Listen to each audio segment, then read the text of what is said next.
I didn't even want to make this video, but here we are. Yesterday I uploaded a vlog from Six Flags Great Adventures opening day, and the park was a nightmare. Gonna break some more things down in this video and kind of get into some things that I talked about yesterday into more detail and some other things I just found out. So we're gonna start with the new awful parking system. You could spend an extra $20 to park faster. That's right, $20 to park faster. I'm not, I really wish I was joking about this. No one really knew that this was a thing. Because it would not show up. Like, this wasn't a thing until maybe like a month or two ago, and they didn't advertise it at all. Not on their social medias, not anywhere. It popped up when you went to buy a season pass add-on. And by that point, everyone who was going to buy a season pass or add-on, or most people who were gonna, already had. So no one was gonna see this. No one. Everyone buys their passes in like December or November when there's a sale, or maybe in January. But I don't even think that thing was on there in January. So no one really knew this was a thing. And also, no one knew where these speedy parking lanes were. The speedy parking, I'm just reading off here, that's why I keep looking at. So you didn't know which booths had the speedy parking lanes. So on opening day, because it's such a massive crowd, you can't see the parking booths. You basically, how it is if I show you with my hands, it's, say this is where the parking booths are, where this end is.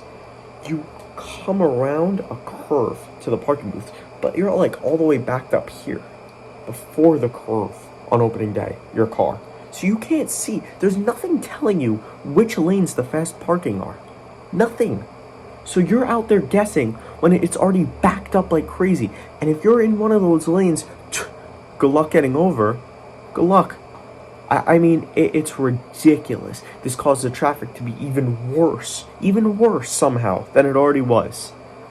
Now I want to talk about the wristband thing they did for not just for opening day, for the whole weekend.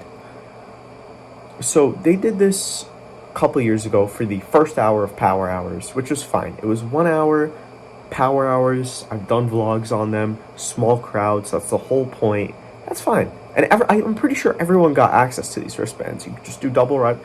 It was smaller crowds, more trains. Only for an hour. First hour, that was the park was open. That was it. These wristbands were exclusive to pass holders, which, let's face it, if you're going on opening day, you're probably a pass holder. Or, if you're going to Great Adventure in general, I'd be willing to bet that at least 90% of people going there are pass holders. So at least 90% of people were able to obtain these wristbands. So you were able to ride again, whatever the ride was, without getting off. Not only is this a terrible idea to do for a whole day and not during Power Hours, even during Power Hours, I'm not like the biggest fan of it, but it was fine. It wasn't the worst idea to do it for an hour during then. But to do it a whole day on your opening weekend, which is going to be two of your busiest days of the year, is ridiculous. And do it the whole day with each coaster running, no exaggeration, one train. Even Jersey Devil, which could run 4 trains. This made waits ridiculously longer. Jersey Devil, I saw at one point, had a 2.5 hour wait. 2.5 hours on a coaster that has incredible capacity, one of the best capacities out of any coaster in the world. The trains keep moving. There's 4 trains. You see 12 people per train. It's a 48 rider cycle, and it's fast too. It's just so beyond me. My friend talked to a ride op while we were waiting for Jersey Devil, who told him that most trains in the park still needed maintenance, and if they had those extra couple of weeks, because usually Six Flags opens very end of March, very beginning of April. It depends what the date is of the weekend. But if they had those extra 2-3 weeks to open the park, more trains would have been ready. There were a ton of trains and stuff that needed maintenance. When we waited for El Toro, my friend gets the blue pass. Thankfully, we didn't have to do the whole wait for rides. But when we waited for El Toro, so we went in through the Flash Pass entrance where the transfer track is. El Toro's second train was not there. It was not on the transfer track. I don't know where the hell it was, but we looked at... Not there. Not there. Yeah. So it needed more maintenance, and the ride up was telling my friend if they had those extra couple weeks, more trains would have been ready. Now, this is going to be something that I didn't find out about until about maybe an hour before recording this. And this just really makes me mad. This makes me frustrated. This makes me disappointed in Six Flags, as if I didn't think I could really get more disappointed in this company, and I hate that I still support this company. I don't hate that I still support this company because they are trying on some things for a better consumer experience. This just they should be embarrassed about this. So on social media, and I'm going to bring up screenshots like I am for other things, but I see it, I saw it on Twitter and on Instagram. They advertised 3 specific coasters to be ready on opening day. Obviously there was going to be more, but they advertised the 3 specific coasters of El Toro, Nitro, and Kingda Ka.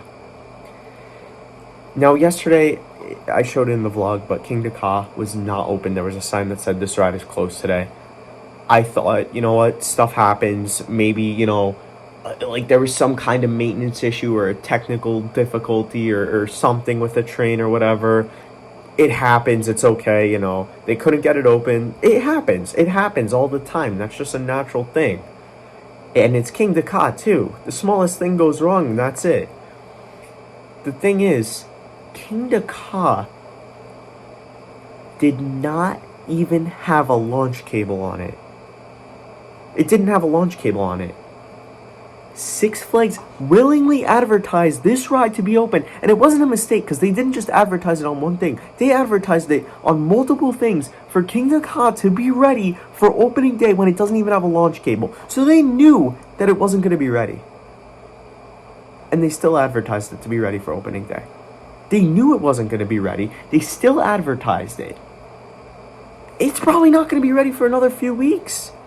I mean, say their opening weekend was March 30th. Saturday, March 30th was their opening day. I don't even think Kingda Ka's going to be ready for that. They might try to because that's when the high schools are on winter or spring break that week. So maybe they'll get it open for that then. But they fully knew it wasn't going to be ready, and they advertised it. That is a major attraction in the park. So many guests go there for that ride. So many guests probably saw that it was going to be open and went there because of Kingda Ka. That just causes more lines on these rides that are already having ridiculous line issues that day. It's just unacceptable for them to do that, for them to knowingly false advertise like that. It's scummy, it's unacceptable. They should be embarrassed about it. It's stupid. It's just terrible. Now, there's one more thing. Actually, not one more thing because I have a final point, but there's one more thing I want to talk about before that's going to lead into the final point. And it's that food places, half of them were open. Maybe less than half of them were open. Now, I'm not going to fully blame Six Flags here. I'm going to give them the benefit of the doubt, which may be my mistake.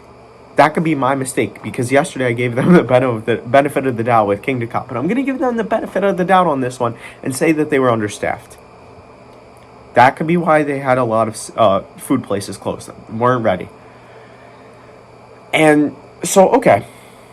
So now if you think about it, now this is where it leads to my last point. If you think about it, if they had those extra, say, 3 weeks, 2 weeks to get more staff, to get more people ready, that would not have happened. The park opening, basically the point is the park opening 3 weeks early was a colossal failure. It was a way for Six Flags to make some more money off of people who are on their spring break. And I'm sure it worked. I'm sure they made money off of people who are on their spring break. They knew full well what they were doing with they advertised the wristbands, the King Ka being open, even though it wasn't. So they were getting in. They were trying to get in as many people as possible. Not just not just people who are on their spring break, but as many as possible. And they by like advertising, that's why they advertise these things to get more people in, even though they were lying. This should have like been done as a soft opening. I don't really know how that would have worked, but they should have advertised it or done it as a soft opening. Kind of said, hey, each ride's gonna have one train. A lot of stuff's not gonna be open. Blah blah blah. Not do the wristband thing. No, they went for like a full on opening. They went for a full on middle of summer. Everything's open. Everything's running smooth. That's what they were going for. Never on opening day. Not everything's gonna be running smooth ever, but this is just worse. This was a colossal failure, and before I wrap this up, I just want to say, I'm just going to give some advice here, and I'm going to say it's probably best not to go to the park until around the weekend or week or whatever of Saturday, March 30th, because that's probably when their opening day would have been this year if it wasn't for them doing the early one, and that gives them a couple more weeks to have everything figured out, do more maintenance and whatnot. But I let me see how many weekends that is until then. This wants to pop up. Oh, okay. So that's two more weekends from now. That is probably gonna, give them the time to have a lot of stuff figured out by then. But overall, this is just an embarrassment for Six Flags. I hope they don't do this again. Yeah, it's just an embarrassing look for them. It's a terrible look, really. There was just a lot of things that went wrong. I feel bad for the workers. That's the worst thing is imagine all these new employees who are going through this, who, this was one of the worst days for Six Flags ever, one of the worst weekends for Six Flags ever. I don't know how it was at other parks, but I'm sure it was very similar.